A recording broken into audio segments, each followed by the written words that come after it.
Yeah, good afternoon. Today we discuss about n-type semiconductors. Okay, so this is the we discussed already n-type semiconductor. That means see the diagram. Okay, here actually SB improved atom donor atom is there, and outermost silicon atoms are there. Silicon, it must have a four valence ring in its outer orbit. So here one is here. So here antimony SB here means antimony atom showing 5 electrons in its outer valency shell. That means here n type of semiconductor is is donate one electron to another atom.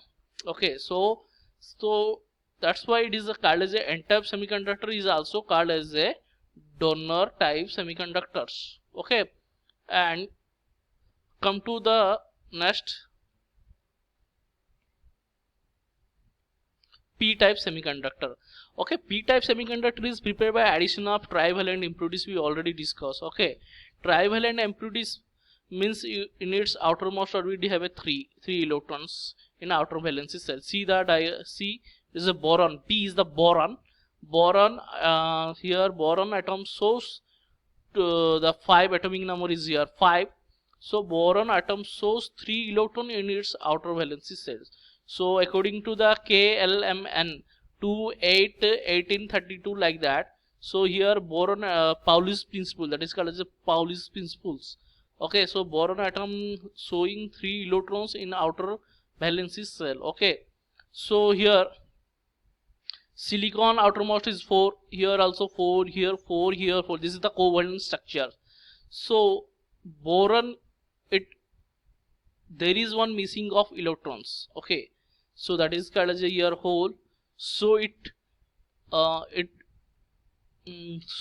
accept one atom. Okay, it accept one electron to another atom.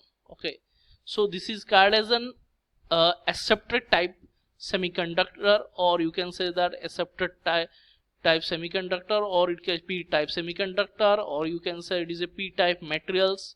Okay, so this is the basic difference, that is p and n, is that in case of p-type semiconductor you will add trivalent impurities. Okay, but in case of n-type semiconductor you will add pentavalent impurities.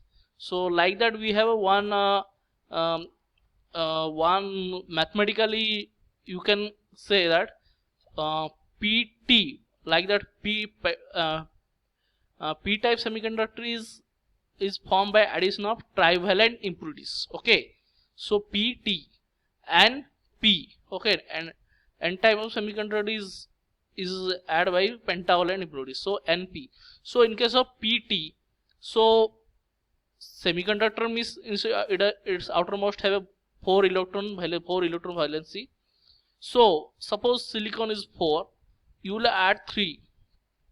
So 4 plus 3 it is 7. Okay, so but 4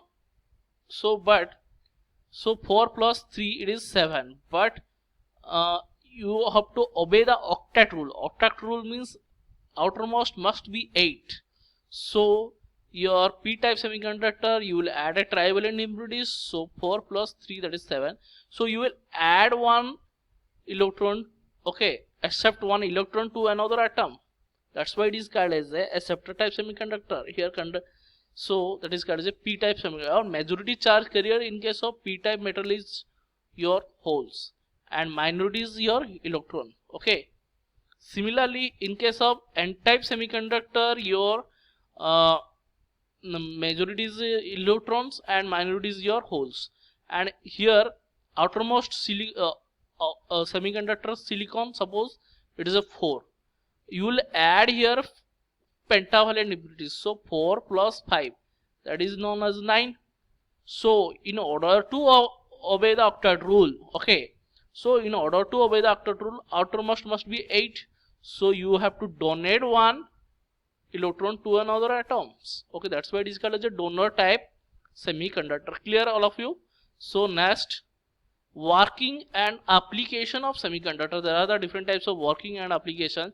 Semiconductor material are used in rectifier, temperature sensitive resistor, photoconductive and photovoltaic cell, varistor, Hall effect generator, strain gauge, and transistors. Okay, these are the applications of semiconductors. Okay, so today first we will discuss about rectifier. So everybody know what is rectifier. Okay, which convert what? AC to DC, that is called as a rectifier. Okay, so there are three types: germanium and silicon rectifier is there, copper oxide rectifier is there, another is selenium rectifier. Okay, three types of rectifier is there, but we will first discuss about germanium and silicon rectifier. You know, p-n junction. Okay, everybody know the p-n junction. When a p type of semiconductor is connected with the positive terminal of the battery, and n type of semiconductor is connected with the negative terminal of the battery, when the current flows, it is forward bias. Okay, so when p type of semiconductor is connected to the negative terminal of the battery and n type of semiconductor is connected to positive terminal of the battery, so it is reverse biased. So that means here you see the diagram. Okay, yeah, this is p-n junction, and you are giving here, see the diagram, forward biasing mode, same as a forward biasing mode, and reverse biasing is just opposite. Okay, in case of forward biasing mode, here see the positive terminal is connected to your p, and negative n type p type semiconductor is connected to your positive terminal of the battery, and n type semiconductor is connected to your negative terminal of the battery. So when the current flows, so it is forward bias. So there is a depletion zone is there. That means there is a intermixing of electron and holes, that is called as deflection. When diffusion process occurs inside the p-n junction, deflection zone will be occur. Okay, so p type of semiconductor is ultimately p type semiconductor contain positive charge particle, so it will n type semiconductor contain negative charge particles. So in case of diffusion process, the positive charge particles are attracted towards the negative charge particles, and negative charge particles are attracted towards the positive charge particles. So they form a one depletion zone. That is here, this is a depletion zone. Okay, this is the and when you apply current, and it is known as a forward biasing. So in case of reverse biasing, it is just opposite to the forward biasing mode. P type of semiconductor here connected to the negative terminal, and your n type semiconductor is connected to your positive terminal. That is in case of reverse biasing. Okay, this is about your germanium and silicon rectifier. Okay, next come to your copper oxide rectifier. It is the earliest semiconductor used as a was copper oxide. Its application was copper oxide rectifier. Copper oxide rectifier plays 99.98% pure copper, in which cuprous oxide produces a special purpose. From one side of the plate, cuprous oxide is cleaned and electrode is soldered in directly to the copper. See the diagram.